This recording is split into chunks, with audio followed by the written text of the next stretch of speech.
ഹോളണ്ടിലെ ഒരു കടലോര ഗ്രാമം ഫിഷിങ്ങിനുമായൊരു ബോട്ട് അപകടത്തിൽപ്പെടുന്നുണ്ട്. രാത്രിയാണ്. ഒരു SOS തീരത്തേക്ക് വരുന്നു. അങ്ങനെ രക്ഷാപ്രവർത്തനത്തിന് വേണ്ടി ഒരു ബോട്ട് പോകുന്നുണ്ട്. നാട്ടുകാർ മുഴുവൻ പന്തൊക്കെ തെളിച്ചിങ്ങനെ തീരത്ത് കാത്തിരിക്കുക. കുറച്ച് മണിക്കൂർ കഴിഞ്ഞപ്പോഴേക്കും ബോട്ട് കയറി വരുന്നു. അതിനുള്ളിൽ തകർന്ന ബോട്ടിൽ ആൾക്കാരൊക്കെ ഉണ്ട്, രക്ഷപ്പെടുത്തിയിട്ടുണ്ട്.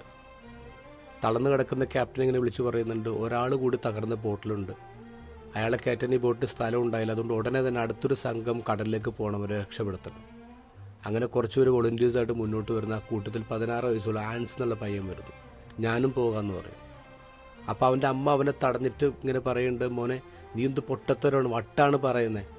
10 വർഷം മുമ്പ് നിൻ്റെ അച്ഛനെ കടൽ കൊണ്ടുപോയി, 2 ആഴ്ചയായിട്ടുള്ളൂ നിൻ്റെ ചേട്ടൻ പോളിനെ കടലിൽ നഷ്ടപ്പെട്ടിട്ട്, ഇനി നീ കൂടെ പോയ പിന്നെ വേറെ ആരാടാ എനിക്കുള്ളത്?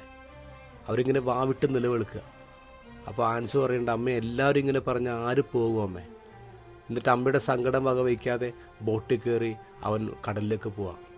മണിക്കൂറുകൾ കഴിഞ്ഞ് തിരിച്ചെത്തുമ്പോൾ ബോട്ടിൻ്റെ തലപ്പത്ത് തന്നെ അവൻ കയറി നിൽപ്പുണ്ട്. ഇപ്പോൾ ക്യാപ്റ്റൻ ഉറക്കെ വിളിച്ചു ചോദിക്കും, ആളെ കിട്ടിയോ? ഉടനെ എക്സൈറ്റഡ് ആയിട്ട് നിലവിളിച്ചുകൊണ്ട് ഹാൻസ് പറയുന്നുണ്ട്, കിട്ടി, അമ്മയോട് പറയേ അതെൻ്റെ ചേട്ടൻ പോളാണെന്ന്. ഇന്നത്തെ ഗോസ്പലിൽ ഭക്ഷണം കഴിക്കാൻ പോലും സമയമില്ലാതെ ജനങ്ങൾക്ക് വേണ്ടി ജീവിക്കുന്ന ഈശോയാണ് കാണുന്നത്. അത് കണ്ടിട്ട് ചില നാട്ടുകാർ പറഞ്ഞു അവന് വട്ടാണെന്ന്.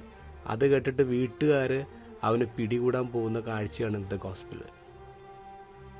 സ്വന്തം കാര്യം നോക്കാതെ മറ്റുള്ളവർക്ക് വേണ്ടി മാത്രം ജീവിക്കുന്ന ചില ആൾക്കാർ നമ്മൾ വിളിക്കുന്നത് അവന് വട്ടാണെന്നാണ്. ഇങ്ങനെ വട്ടുള്ള ചില ആൾക്കാർ കാരണമാണ് ഈ ലോകം ഇന്നും ജീവിച്ചിരിക്കുന്നത്.